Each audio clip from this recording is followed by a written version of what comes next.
with Paul Daner, Mark Shalafoo, from listener questions to some running gags.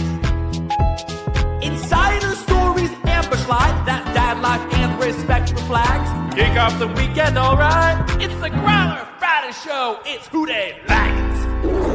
All right, welcome into the latest edition of Who Dey Light. Paul Daner Jr. of The Athletic here with our great friend Mark Shalafoo. What's up? It's good to see you, Paul. I'm glad you're back safe and sound from the Combine. I know that there was a lot of media controversies out there and a lot of danger for you guys on the streets. So I'm glad that you're in one piece. You know, I just realized the smart move is just to avoid all coffee outlets. I had to go coffee free just for my own safety. You know, you don't want, next thing you know, it's time to, it's squabble time. Next thing you know, attacked in the middle of there's no coffee shop that's safe, you know. Yeah, you got to switch Starbucks. To in the hotel. Do I suddenly become a Dunkin' guy? I mean, I feel like there's probably more hostility that happens at Dunkin' Donuts than that happens at Starbucks around our country, so I don't think I can feel safe there either. There's no coffee shop that I'm safe at. So what? I just saw that there was a media fracas at the Starbucks, the two guys getting into it. What's the whole backstory there? I'm sure that you guys have to have some details, right? Like, I'm sure the media is talking about that. Like, hey, did you hear about, you know, this guy accosting this other guy? I mean, NFL security is involved. Yeah, this NFL doesn't happen every Combine. Investigating dogs and cats living together, mass hysteria. So what happened? No, it was great. So, well, it's really extra funny because I can't say this for sure, but I'm sure people are accosted in Starbucks all the time. But it's extra funny when it's Ian Rappaport and Jordan Schultz, who are like amongst the top NFL insiders that are always fighting for scoops, trying to win by seconds, right? And there was Jordan Schultz, who apparently is related to the CEO of Starbucks, which is an amazing fact. So maybe he was just doing this to just, hey, all publicity is good publicity for the Schultz family. Maybe that was part of this. I got to make sure I get him in the Starbucks, right? Get the Starbucks name out there. Nobody's hearing about our small coffee chain. Get it out. And also, what people need to know about this, so this happened in not just any Starbucks. It is like the hub of NFL activity. It is a spot where everybody walks through inside of the big JW Marriott there in downtown Indianapolis. It's near the convention center. It's like, you know, whether it's media people, coaches, scouts, GMs, executives, like all of those people that are anybody that's anybody, you know, kind of meets there, walks by it, gets their coffee there. It's just a hub of activity. So for it to be those people happening there where he approached him, do we have a problem? Blah, blah, blah. Maybe we don't. No, yes, we do. Next thing you know, they're standing, they're face to face, they're yelling at each other. It sounds like maybe it was over reporting about Matthew Stafford supposedly just randomly running into Tom Brady in the middle of Montana at his place out there. I don't know how that might have happened. And so you have this like weird story and whether it was right or wrong after stuff that had been said back and forth on Twitter, and then NFL security's involved and they're investigating, and it's just all of it's just too funny. You know, this probably does happen like every day in some kind of a coffee shop somewhere, and the guy gets escorted out and you're like, God, man, that was crazy. Whoa. Right? And everybody moves on. But when it's these people in that place, and when all the media is there, it's extra funny, in my opinion. But, you know, yeah, I'm okay. We managed to survive. I'm surprised that nobody whipped a phone out and got that on video or something. We should have had video of these guys finger in the face, that sort of thing. That would, you know, media beef. That would have gone viral. Need the security cam video from that Starbucks. Need to find that. Hopefully that comes out. Well, I'm glad that you're safe, that you've made it back. I know that we've got a lot to get to from Combine Week. You've been busy. You've been down on the streets. I mean, it's been a big week for me, too. I've been in controversy myself. You're down there in danger in Indianapolis. I've been dealing with my own controversies. So we talked about the Sundance column that I did for the Enquirer, making fun of, you know, Park City and Salt Lake City and everyone. So I had a reporter from the Park City Record reach out to me like multiple times to get quotes and stuff for this. I thought he was just kind of doing like a background piece on the whole thing, but it turned out to be just a hit piece on me, just pulling up the worst things that I said in this. And, you know, he's like, so are you officially part of the bid to bring it to, I'm like, no, I'm a comedian. These are jokes. He's like, you said here that the people here are trash. Have you even been here before? I think our readers are going to find this very shocking. I'm like, oh my God, what are we doing here? The reporter's name was Jay Hamburger, so I thought I was getting pranked the entire time. I was like, this can't be real. This is not a real person. That's not a real person. There's no way his name's really Hamburger. Shout out Jay Hamburger for, taking some of my column and pulling the context away from it. But I get it. People are out there looking for clips. And I also had, at the same time this was going down, I had some Instagram controversy with everybody calling me a pedophile on Instagram. What? I told this story on the podcast like a few weeks ago about my daughter using my iPad to watch YouTube videos, and she was leaving little comments on them, right? And just that's how I realized like it was my iPad. She doesn't have a YouTube account, so it was just Mark Shalafu Comedy jumping into the comments of those teenagers' makeup tutorials. It's a fun little story. I told it on TV I think last week. And so a clip of that went viral. Like it started to get some traction online. You got to put out the clips. And so here's the thing, though. It only hits like a certain level when people are like, it's funny. I like this. It's relatable. You need controversy to really help the algorithm because you need that engagement, people talking in the comments, and that just puts it in more feeds and then more people can like it and follow you. That story doesn't have any controversy. It got some eventually when one guy was like, I bet he doesn't even have a daughter. This guy's probably just a pedophile. And then that whole thing took off where there's dozens of people like, yeah, he's a pedophile. Get him. They're tagging the FBI. They're calling me White Diddy. And again, this is supposed to be good for your career. I'm like, wow, this is what I'm supposed to be doing. This is great. I'm supposed to be happy that everyone's calling me a pedophile because it's pushing the clip up. And we got over 1 million views and it got me a bunch of new followers. And then all my new fans jumped into my defense. They were like, of course this guy's got a daughter. Look at him. He looks like crap. Look at the bags under his eyes. That is a real dad right there. He's not lying about that. Look at his haircut. That's awful. That's definitely a dad. And so that's not the defense you want either. I'm like, can't you just follow me because I'm funny? But it's been a week. You're either a pedophile or really given up on yourself, and it's exactly one or the other, and you're like, I'm not sure which one I want at this point. I'll probably just say I've given up on myself. That feels better, and it's not illegal to give up on yourself. It happens all the time. It's supposed to, and I'm like, this is all supposed to be good for my career. My new fans just trashing how I look, and I had the flu. I was sick when I went on TV. It was flu game, and it was not. But they're like, yeah, he's definitely got a lot of kids. Look at him. He looks awful. Well, shout out to you for persevering through that and still making it here to Who Dey Light for a big show for us.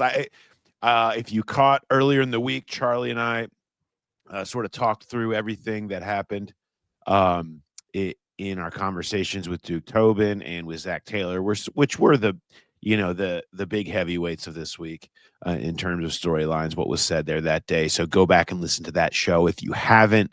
Great breakdown of sort of everything that they had to say about, the Bengals, who were a very popular team out in these streets, as the kids say, where everyone was talking about them and what they had going on. Everyone wanted to talk to me about Tee Higgins.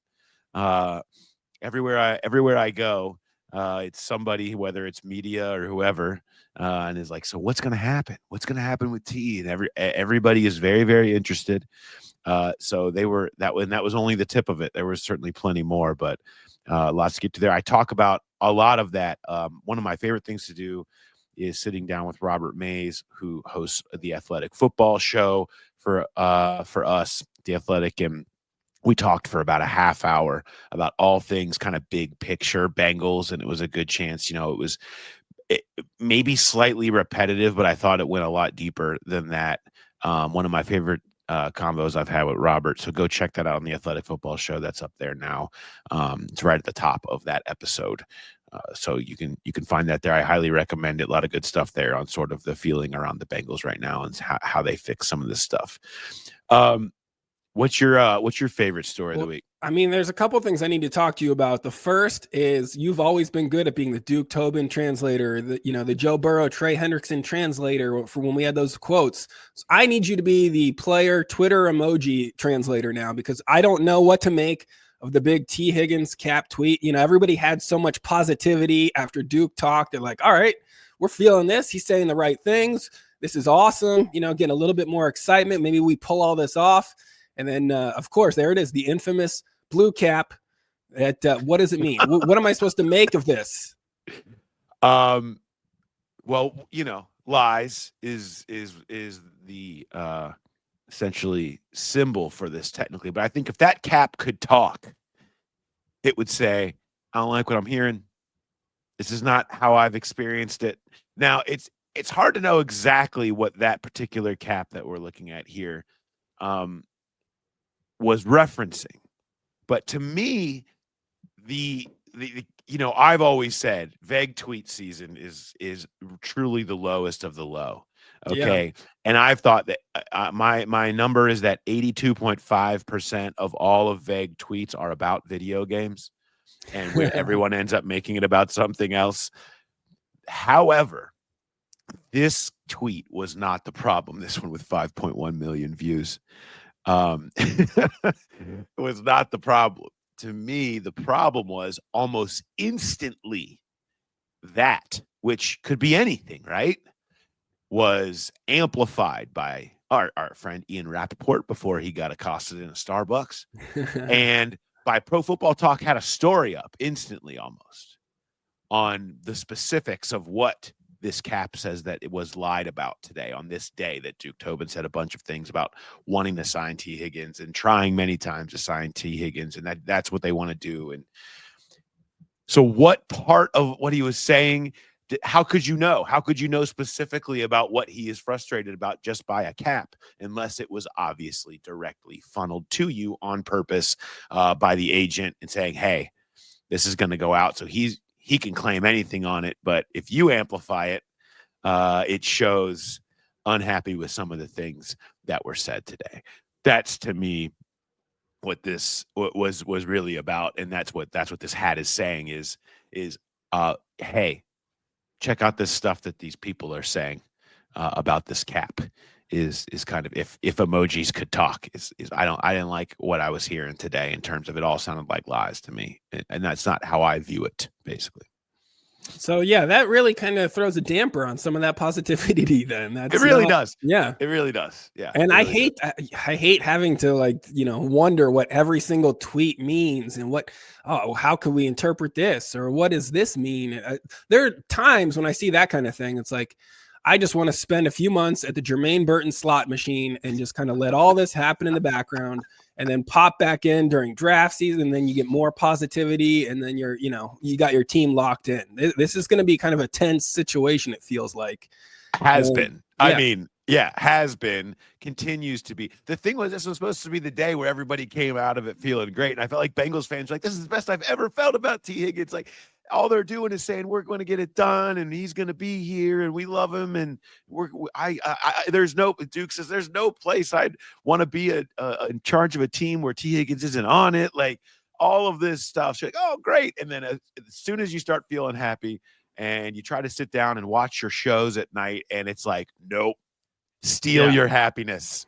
Tee Higgins doesn't agree with that. And so I just think this is part of the negotiation stuff. My take on T this week continues to be the same. This gets done. There's too many people here saying, we want this. I want this. The Bengals have the money. Everybody wants this.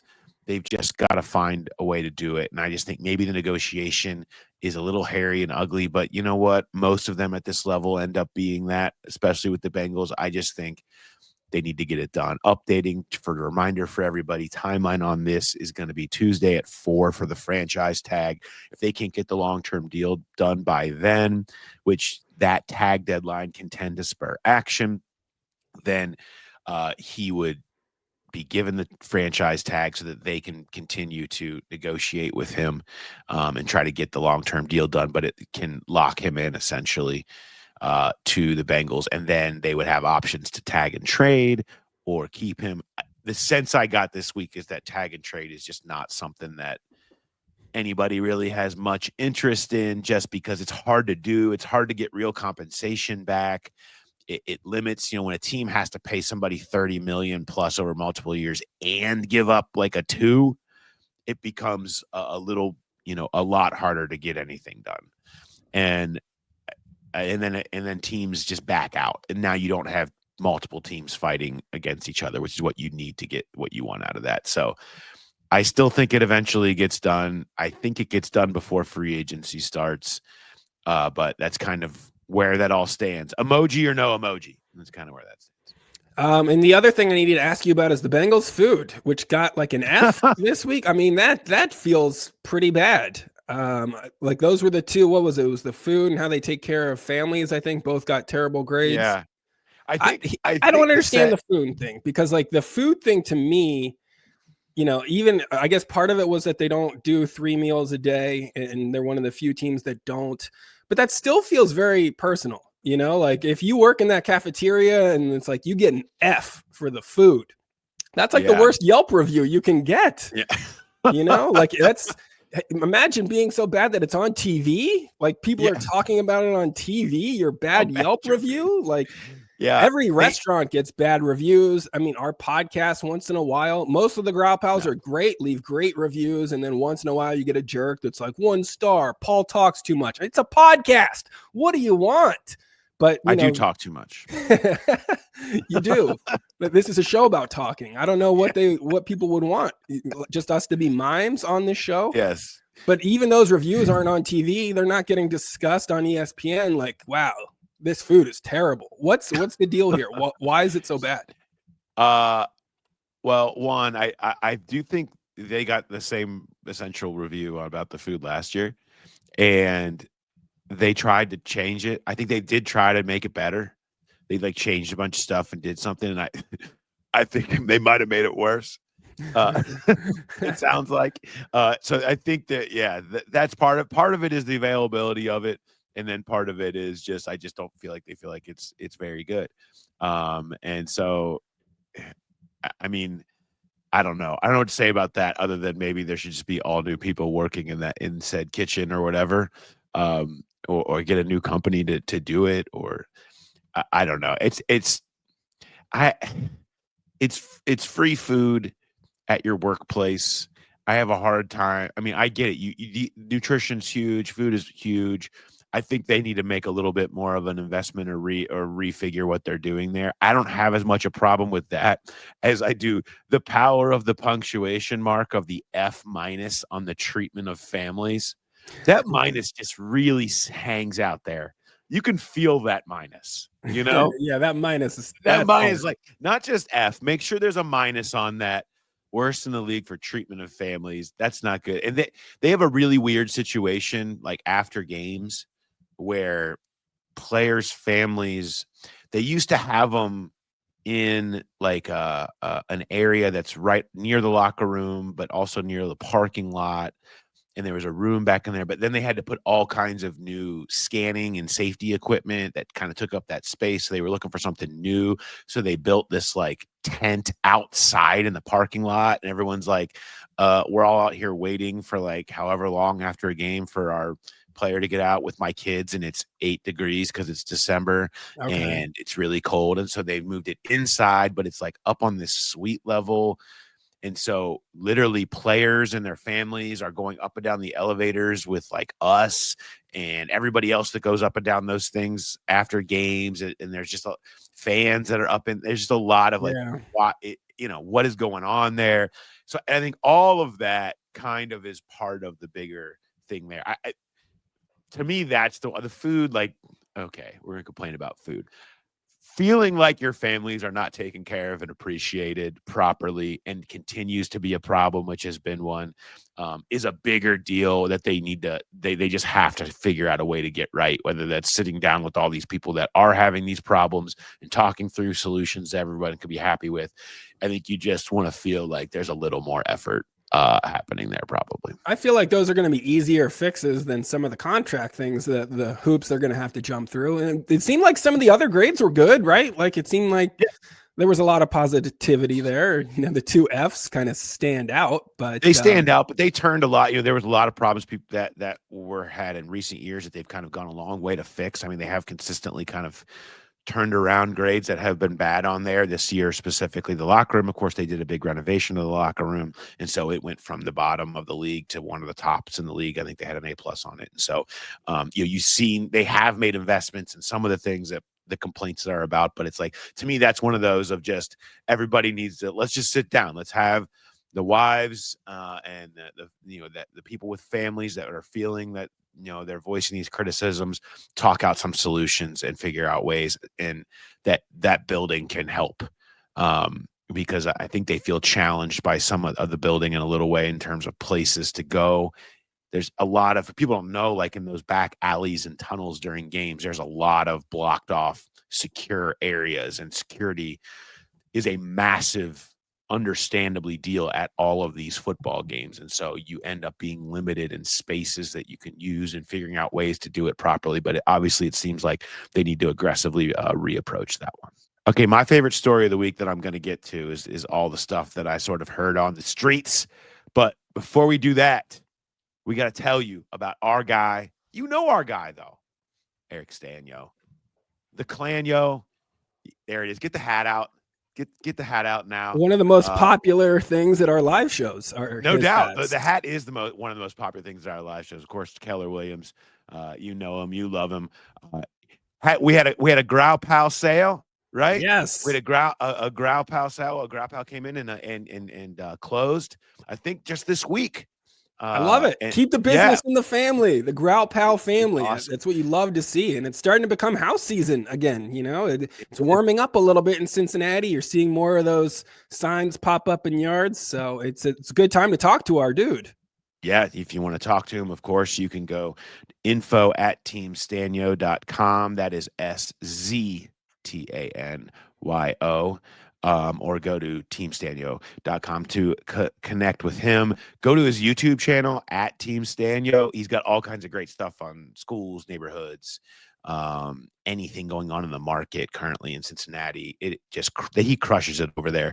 And so make sure you're checking him out there. And he's our guy. Look, if you know anybody that's buying or selling, or you're looking to, just give him. If you're looking, that's the dude. He's our dude. You know what we need to work out with him is, now that he's had this big Growl Pal closing, we need to have some sort of incentive, like an extra incentive coming from us. Like maybe everybody that buys a house from him gets the Growl Pal flag that they can fly from their new home. And I'll throw in a t-shirt. T-shirt, yeah, a Growl Pal t-shirt and flag. You get that Growler flag out there on your new house. That's a huge I'll do it. That's me as a giver. Okay. We'll do it. So, if you do anything with Sztanyo, flag, t-shirt coming your way, which really makes it worth it. Yeah, exactly. A home is an important thing to have, but a home with a flag and a t-shirt, come on. That's what is a home without a flag, Mark? What is a home without a flag?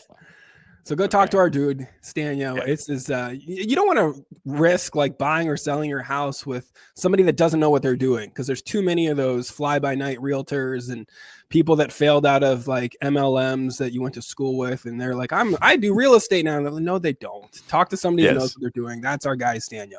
Yep, Keller Williams. Check him out. All right. Okay, let's talk about these streets, Mark. This is really, we obviously we're going to get to some of the questions here, but this was the first chance since I've come back from the Combine to talk about some of the scuttlebutt.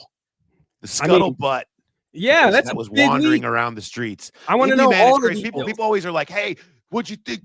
What'd you think about the guys, how they were running, how'd they look? And I'm like, I haven't seen a player do a workout in person the entire time I've been going to the Combine. It's not what it's about. It's about everybody you talk to, players, and from executives, coaches, agents, everybody that's around. It's just everybody. It's a convention. You kind of go in, you end up in this football bubble of Indianapolis for 4 days, and then you get spit out on the other side of it. And I just come out saying, like, let me tell you about the things that I've seen in there, what has happened, because it's just sort of, you just gather a ton of information just by kind of being around there, and you spend 4 days just kind of talking to everybody from all different sides of the NFL. So I want to kind of big picture thoughts, just as a generalization, that kind of were one of my biggest takeaways was, the stupid analogy about the duck, how like it looks like nothing's happening on top of the water, but under the water, the legs are moving all fast, right? I think that kind of encapsulates where the Bengals are at right now. Like from afar, where you're sitting, you're like, are they doing anything? What's going on over there? Well, I can tell you a lot is happening under the surface. And in terms of a lot of the moves we've been talking about that you want to see happen, that need to see happen, obviously everything that's going to be going on in these negotiations, it is hectic, frenzied.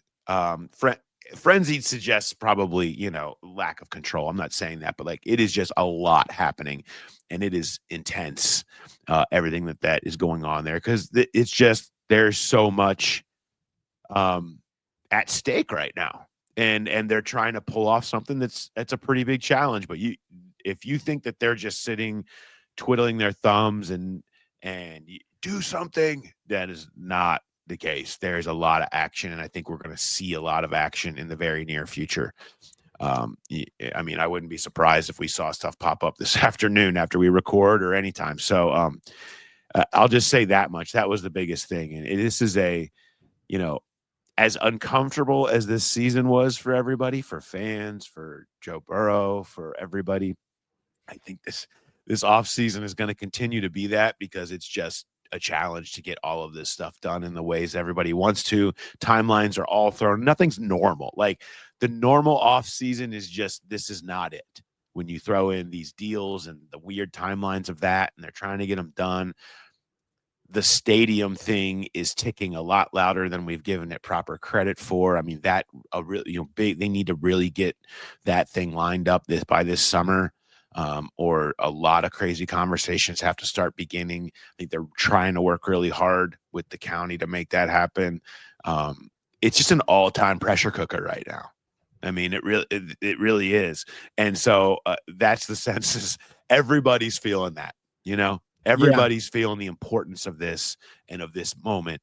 And the need to get this and get it done right, because there's just a lot on the line right now. See, that's interesting to me, though, because I feel like the vibe is a little different with the fans. Obviously, we're paying attention to the contract stuff, but there's also like a lot of mock drafts still flying around, and people are just kind of locked into that mode of like, yeah, we feel optimistic. The free agency, we'll get our guys back, and let's start talking about what defense they bring in, or who they're going to draft and this and that. But like, we also talked about this being the most important offseason in a long time. And so, yeah, hearing that some of this is now, there's a lot of pressure there, that makes sense, because it just keeps getting ratcheted up the closer you get to some of these deadlines. And, you don't want to go into camp with that stuff still unsettled, because we've seen what that's like and everything. I mean, there's a lot going on, it sounds like, which I wasn't quite hip to.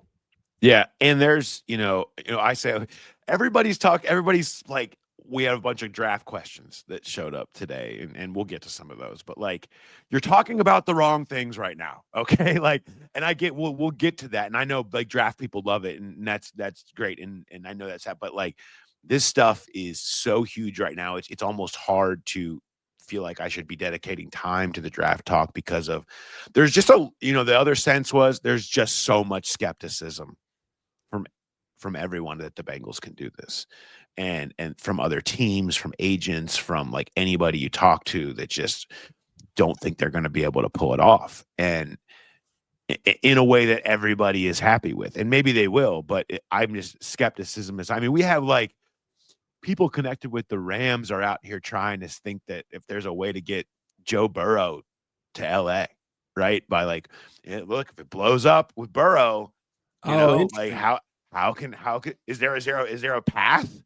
Right? Is there a path of, if Matt Stafford leaves, is there a path where Burrow ends up in LA with Sean McVay? Like, these are the types of crazy conversations that you're hearing. And it's like, God damn, there's a lot of skepticism out here, Yeah. So, well, I don't like hearing that either. The Rams are trying to, sabotage our quarterback. I don't think they're trying. I think they're looking, they're just like feeling like that could be an option, right? What's going on? Is he really mad?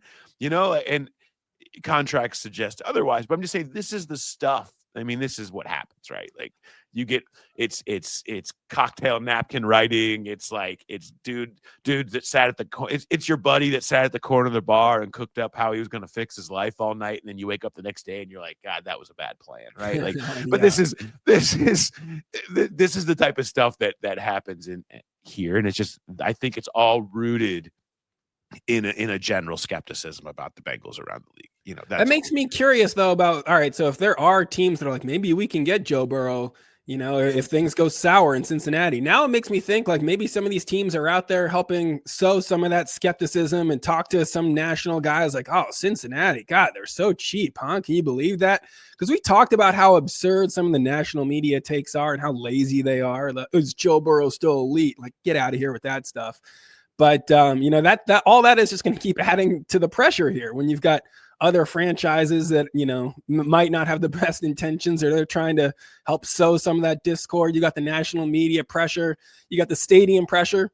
How much, like, I haven't even thought about the stadium stuff. I don't even know what side I'm supposed to be on here with that, because I know that the first deal was terrible. I also don't love the way the local government is run. You know, I don't know if that, well, like, I don't think that's on ever the side of change. the county. Like, you know, it's got to be a big win for us and the taxpayers and stuff, because there's a lot of ways the taxpayer money is misspent anyway. So I would almost rather it be misspent on something I enjoy. And, you know, oh, the stadium deal's bad. Okay, well, there's still potholes. You weren't going to fix the potholes anyway, you know, like, so I don't even know whose side I'm on here. Like I'm on Joe Burrow's side with contracts, and like, yeah, you want Mike G? If that's what Joe wants, that's what we got to do here.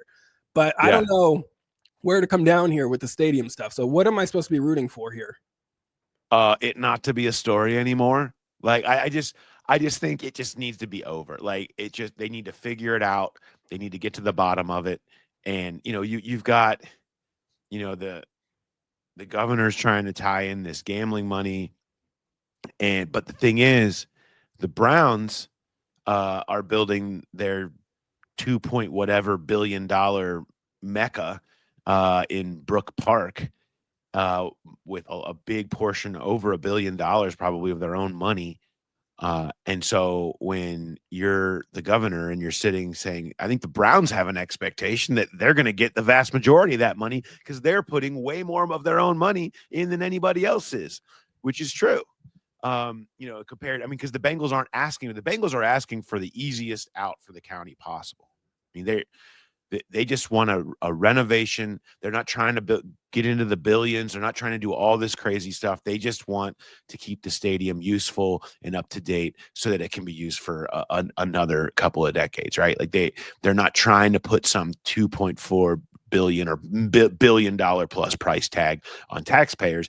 And I think that's kind of their opinion of it.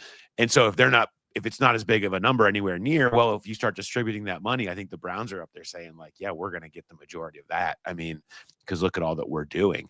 And so there's just a lot of that mess. You just don't want nobody wants this.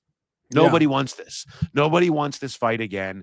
Just figure out what's best and get to the best deal, and don't let it get to a thing where it starts dragging on and you have to start talking about, oh, now Warren County's made a bid, and now the Boone County, Kentucky's making a bid. They're making a run, right? That's where you end up in these places, and it gets really scary at that point in terms of like, and just ugly.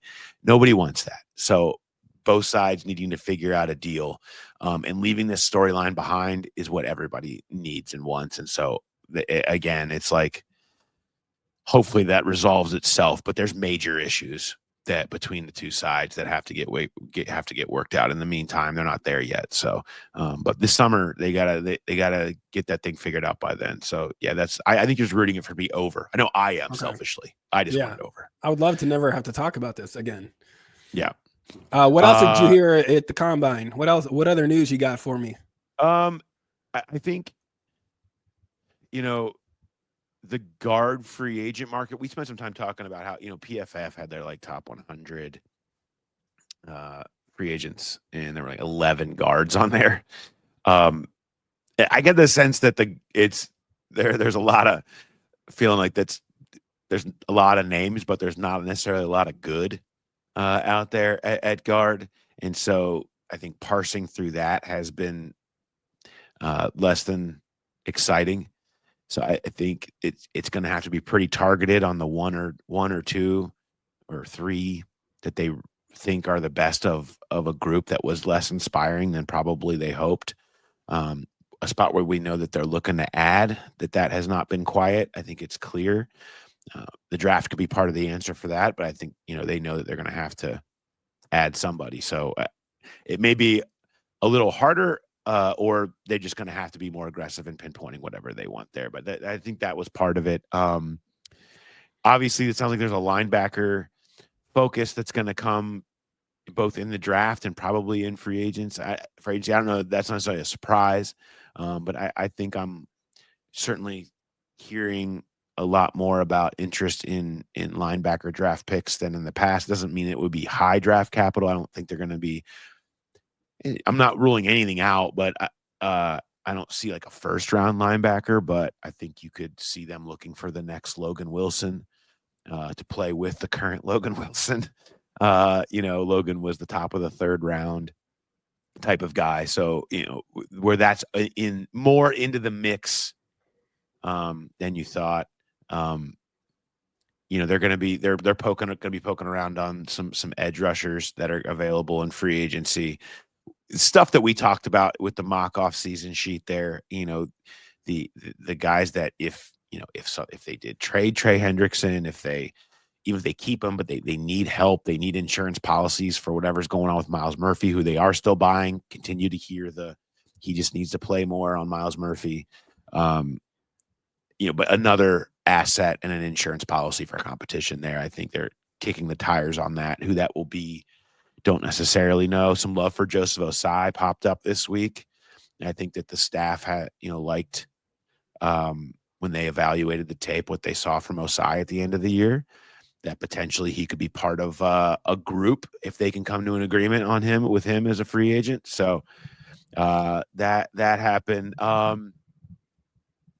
Even more love over the top for Dax Hill. I feel silly I didn't include him. I have a story up, a sort of a stock up, stock down on sort of who you could hear the staff buying and selling after a bunch of interviews where they've now gone through their self scout and new defensive with Al Gold and everybody else.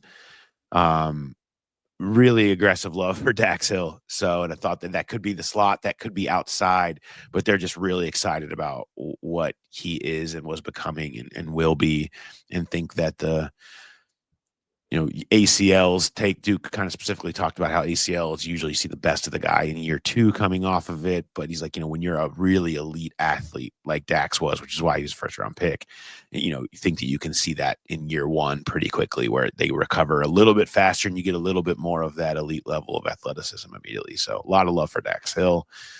The fast start was on everybody's mind. Sure.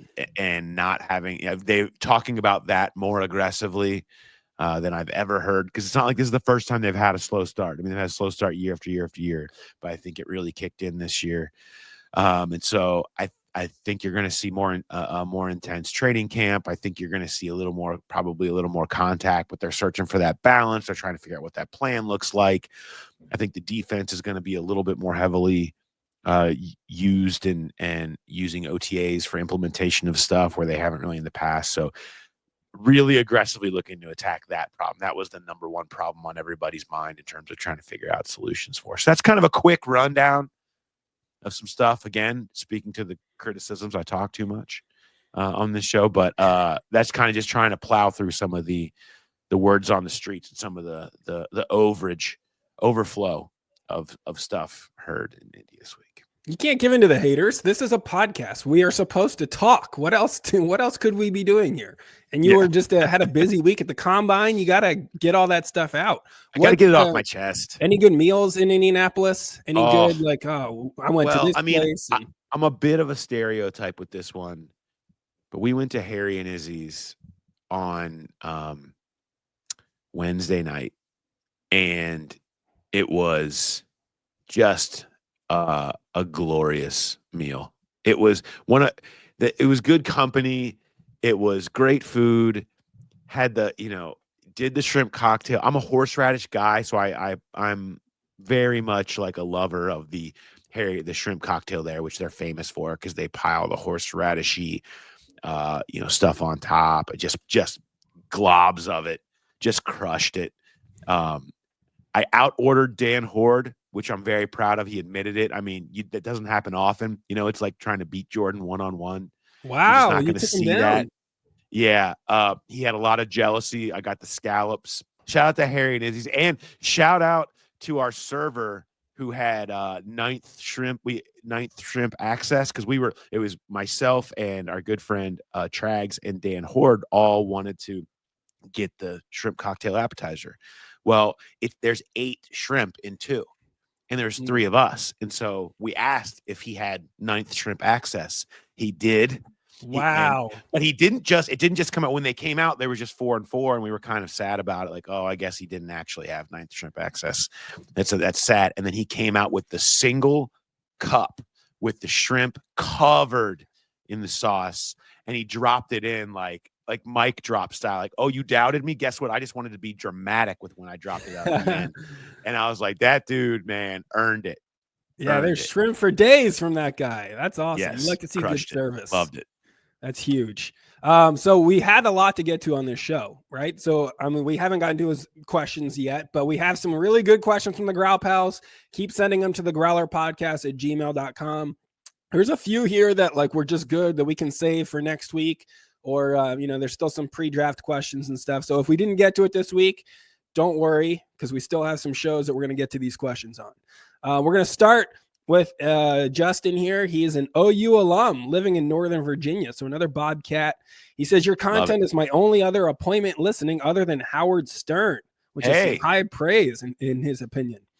So he said he's got 2 parts here. The first, I'm sorry if you've already answered this question in previous years, but who comes up with your musical intros? I find them very catchy. The intro to the pod with Charlie sticks in my head like simply having a wonderful Christmas time.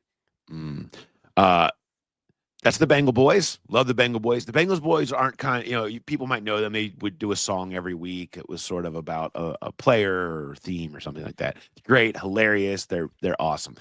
They're not together anymore doing stuff together, but they still, like Alex, who was kind of part of that, still works for me. We're going to have to come up with some new stuff. But so they do that. They do a great job. They're based out of Nashville. So whenever we go down, so I'll just try to see if we can catch up with them if they're around. They're usually around tailgates. I'm sure you've seen them at a tailgate. They come up to camp before they're around. So Wonderful Christmas Time is my father-in-law's least favorite Christmas song. He thinks it's absolutely, and it is objectively terrible. So I hope that you don't think directly. Everybody doesn't think directly of that song. However, I'll take it for being catchy. And I do like that one, the one that we do in the Charlie show. It's fun, but they do a great job. So I always love that. I like all of the stuff they've done for us so far. Part 2 from Justin here. He wants to know, are you guys close enough with the people that cover the Reds to ask them to put up a similar podcast? He likes some of the stuff that's out there, but he can't find them on YouTube, and he kind of wants a good Reds podcast. I think that's a great idea. It sure is a great idea, isn't it? It feels like a great idea. That feels like a great idea. I think that would be really cool. Yeah, I do think there is sort of a void in that, Reds podcast world that could be filled. So. That would be a good niche to. But it would have to be the right thing and something that felt different, yes, than some of the other stuff that's out there, and more like some of the stuff that we do here. Try to be a little more insidery, but knowledgeable. So I don't know. We'll see. Yeah, stay tuned. Who knows? Our next question here. Listening to a ton of draft experts on various podcasts, keep hearing that the Bengals won't consider James Pierce, Jalen Walker, Mike Green to the Bengals because they're too small and not the kind of edge the Bengals like. I had assumed this was more of a Lou thing. Who has the biggest say here in evaluating and choosing the type of players? Is it Mike, Duke, Zach? How much input does Al Golden get in the final say? I hear so many experts talk about the Bengals type, and I think this is so stubborn and foolish. Who is driving the narrative? They did have a type. And I think it is more that Lou had a type of edge rusher. And I've documented this a couple years ago in one of my sort of like draft dives on, if you just looked at all the edges they invested in, whether it was draft picks or free agents that were in at the time. I actually have that. Let me pop it up here for our YouTubers. If you're on YouTube, you get the advantage of seeing the list here. This was at the time, like players that they under Lou had drafted, invested in, whatever. They all were basically in some version between like 6'3" and 6'5" and 263 and 272 pounds. Like that was sort of, you could find them. I always found it great because I was like, I don't even need to watch the film. Just show me who people think are the best edges. I'll find them all that fit in this category, and I can tell you who they were going to take. And then they took Miles Murphy, who was 6'5", 268 pounds. And it was like, well, that wasn't that hard, right? It was just, it fits the same way. Cedric Johnson was a 6th-round pick. He was a little smaller, but again, when you're talking about 6th-round picks, they don't really count in the same way. You talk about real investment, real draft capital. Yes, that was the type. What you're looking at here on YouTube, this is the type.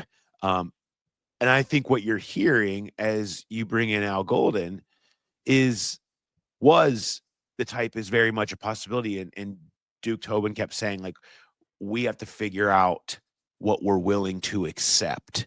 And that is, maybe in the past, they weren't as willing to accept smaller guys when it came to to the edge rush. You know, they weren't.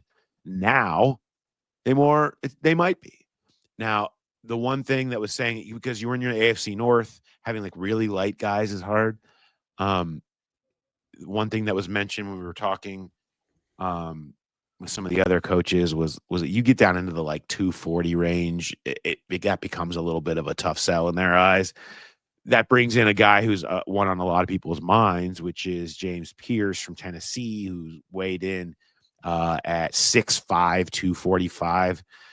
You know, that might be a little harder sell, but I think what opens up with Al Golden probably more is those guys in that 250 to 260, low 260s range, a lot more in their wheelhouse.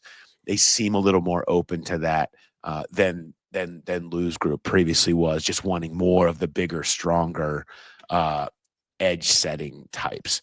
We'll see though exactly where that lands once it actually comes time to do it. But I think that will be a past narrative, and I do think you'll start to see more willingness to go to a smaller speed edge rusher, which they haven't really employed. Like, yeah, they haven't really had a speed edge rusher in a long time, and I think you might see more of that coming. The next question here is another draft one. He said, this is from Bruce. All the local pundits agree that the Bengals have to do a better job drafting.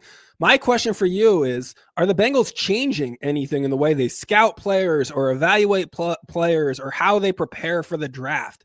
Or are they just doing the same thing they always do and just hoping for a different result? I think they are changing, and they're changing with Al Golden. In that, if you look in recent years, and I feel like I've talked about that, I feel this feels a touch repetitive, but I just to answer this, I want to repeat it. You know, their offensive picks have been good.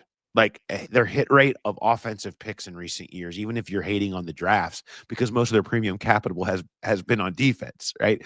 And you've seen all of those fail, some of them spectacularly.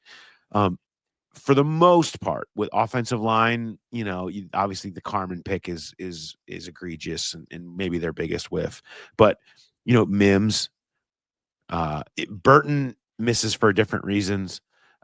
But the talent was obviously there. Eric All, Chase Brown, Andre Yosevich, Jamar Chase, Tee Higgins, Joe Burrow. Like, when they've found guys late, they've gotten it right at the top. They took a chance on Burton, and the character might have bit him there. They've gotten some consistent. They've developed some guys. I feel like that on offense has felt, you love it, right? You like that. You like what you're seeing. On defense, it's been the opposite. Well, they should change Al Golden's name on the website to just say defensive coordinator / lead defensive draft scout. Like, his ability to develop, recognize talent, playing at the collegiate level and having exposure to all of these players through whether recruiting, playing against them, coaching them, maybe Xavier Watts, and a lot of different players is going to be a big part of this. And for them to try to change their defensive strategy and how they're drafting and developing. And so they are really, really leaning on Al Golden to help be a big part of the solution in what's gone wrong with defensive drafts. And so because it's so important for them to have this, what they, we heard the word alignment more than maybe any other word this week between personnel staff and coaching staff and player type. And I think they feel like Al Golden can help realign them with the personnel department in terms of drafting and developing. And so I think that's the change. That's the change that they're banking on. I mean, they have so much riding on Al Golden coming in and being able to develop the guys they already have and be better at drafting and pinpointing who will fit in their scheme and their system and then playing those guys. So no pressure, I think that's the change. No pressure, Al. No pressure, Al. Just land it perfectly. How about an ambush light question here? Let's We're go. Gonna stay in the combine world. This is from Charlie. He says, I'm a longtime listener of the greatest podcast in the game, and I salute your amazing work. Thank you, Charlie. With that said, I listened to the Tobin presser at the Combine, and he's got an ambush question for you, Paul. Duke opened the questions portion of the presser by asking Paul to start with the first question, referring to him as Pauly D. Is this how he always refers to you? And are you guys bros now? I mean, what are your thoughts on the nickname? And what do you know about Pauly D from Jersey Shore?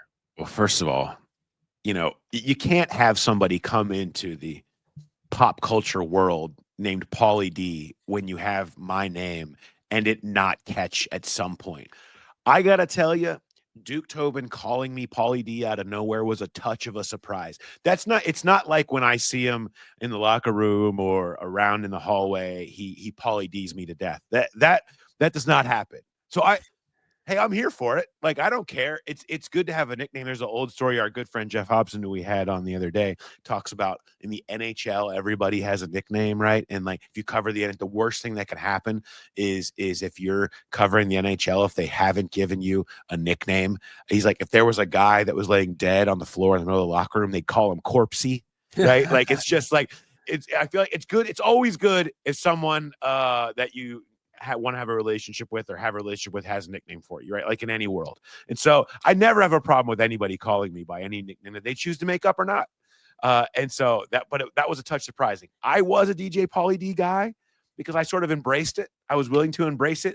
And then plus at that time, I was working the scoreboard at the Reds. And I was a DJ along with my good friend Aaron Sharp, and which is just, playing the music between at bats and innings and playing the guys walk up music and some of the sounds you hear, working with the organ guy, organist John Schutte, who was awesome, to like kind of, spice it up. Well, he had a song called Night of My Life, which was popular to me because I thought it sounded fun and catchy and it fit. There's a part in every Reds game. People are like, this story sucks, Paul, stop. But if you show up early to a Reds game and right at like after you do the first pitches and everything else, and there's like a little bit of a dead spot before the game starts, and you need a really good, like, this is going to be a great night song. He had this song called Night of My Life, and I played it almost every single time. This is going to be the night of my life. The Reds are going to win a game, and I'm here at the ball game, right? And, like, everyone's like, what is this song? I was like, you like it, though, right? And I tried to make it a thing. I tried to make Night of My Life happen. It didn't totally catch on, but my association as DJ Pauly D, having this moment, I tried to play it. Go turn it on now. Go to your Pandora, go to your Spotify, go to wherever, find it, and tell me what you think. So what is the beat reaction to Pauly D? Is everyone just calling you that now? Other people on the Bengals I had beat? some people were really wondering where the hell that came from. They're like, do you like DJ Pauly D? Does Duke call you that? And I was like, not all the time. He's just trying to, just looking for a familiar face, I think. I like it up there.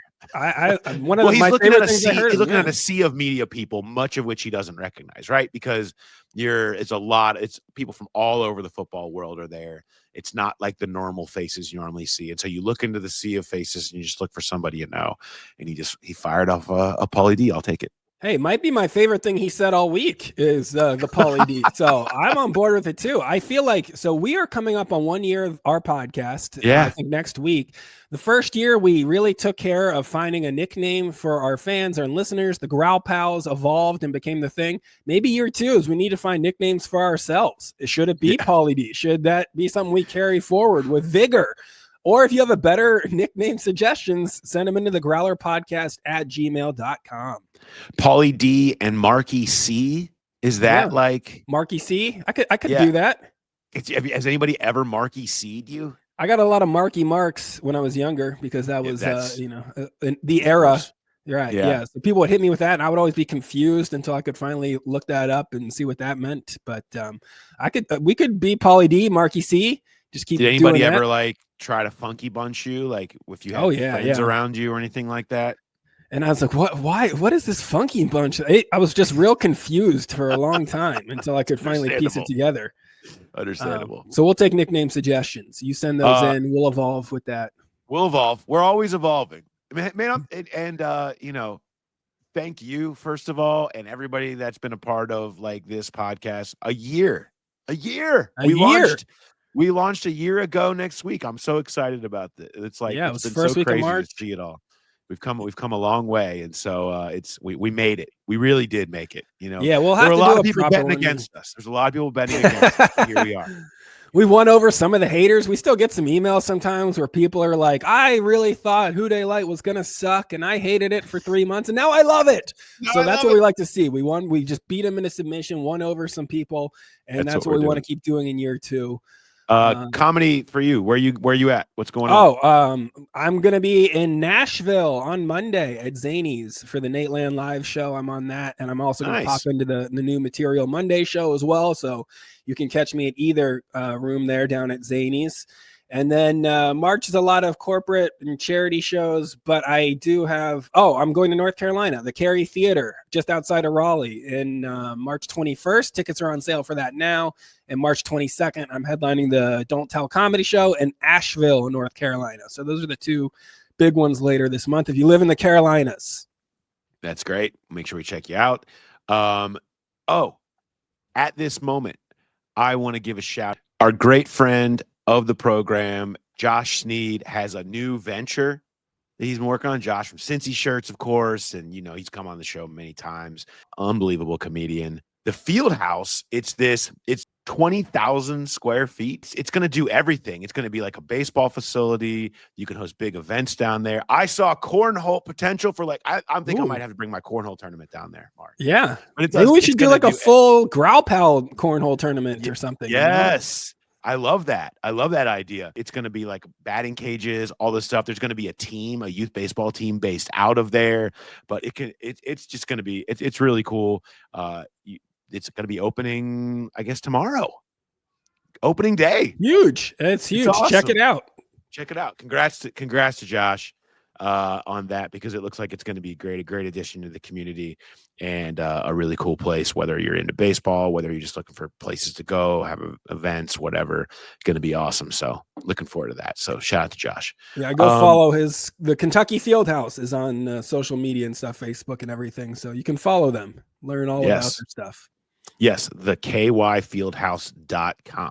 Yeah, check them out too. All right. What do you got, Dad life? Well, I'm still kind of recovering in my household from dropping the ball on Valentine's Day, which was a problem. So my wife, and I feel like I'm worse at being a married person the longer I've done it, but my wife and I agreed not to get each other anything for Valentine's Day. And I fell for that. That's the oldest trick in the book.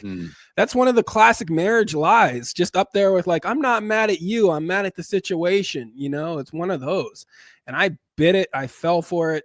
And, she surprised me with some stuff like some cookies and some other things. And I'm like, this isn't fair. This is not what we agreed on. But then you feel like a jerk complaining that you got cookies. Like nobody's going to take your side in that. So I've been saying that she cheated on Valentine's Day. That is how I've been handling the situation. She cheated on the spirit of our agreement, Yes. And so that's what I like to put out there. I will say in my defense, I just did those shows at that resort in Wisconsin, and I brought her on that weekend. That was a nice weekend to have her there and the 2 of us. And I did splurge for a nice massage for her there. It was very expensive because this was an expensive resort. And so it was a very relaxing massage, but I don't think it was relaxing that I just bring it up constantly now, just every single day, and every time I bring it up to her, I increase the price of the massage just a little bit. Sure. So I'm like, oh, how are you stressed at work? Just last week, you had a $21,000 massage, so I don't know. I feel like I'm undercutting some of the goodwill with that. No, you just keep pushing it until it no longer resonates anymore and is actually doing more damage. Okay. Yeah. What's going on with you?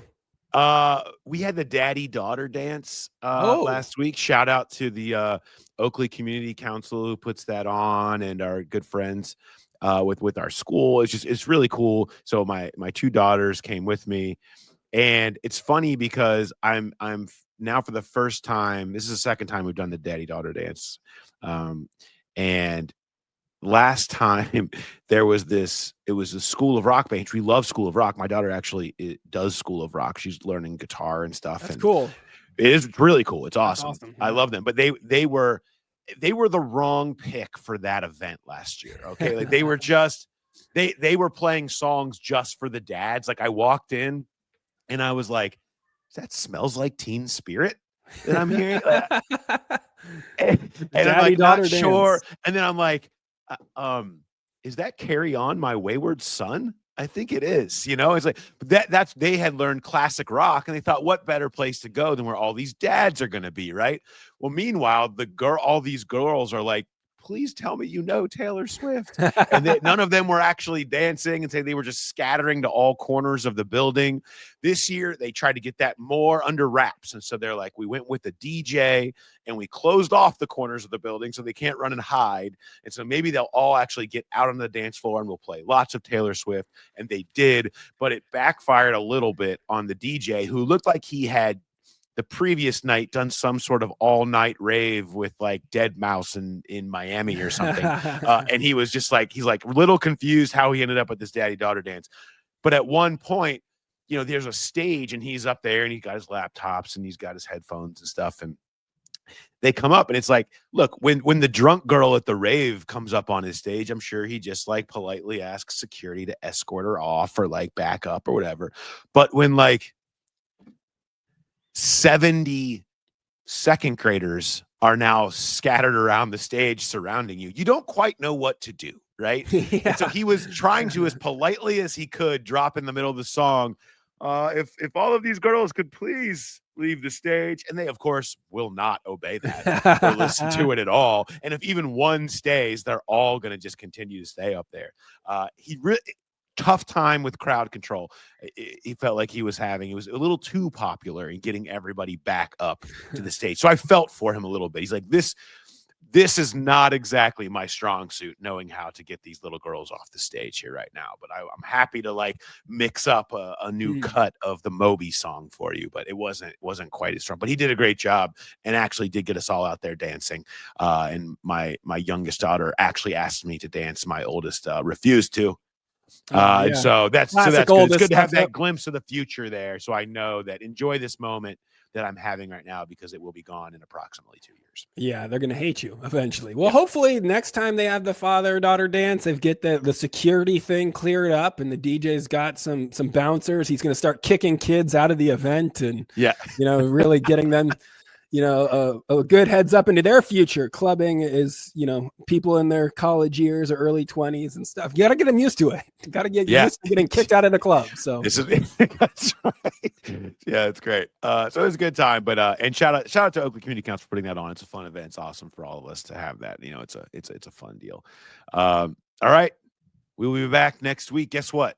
Next week there will be more news, and we will be on the verge of free agency next week, because it's almost that time to finally get that done. And of course, if between now and then there is big news, there is a extension, any of these things that are going to start popping off now, we are about to enter emergency podcast season. So let's go. Emergency podcasts always on deck.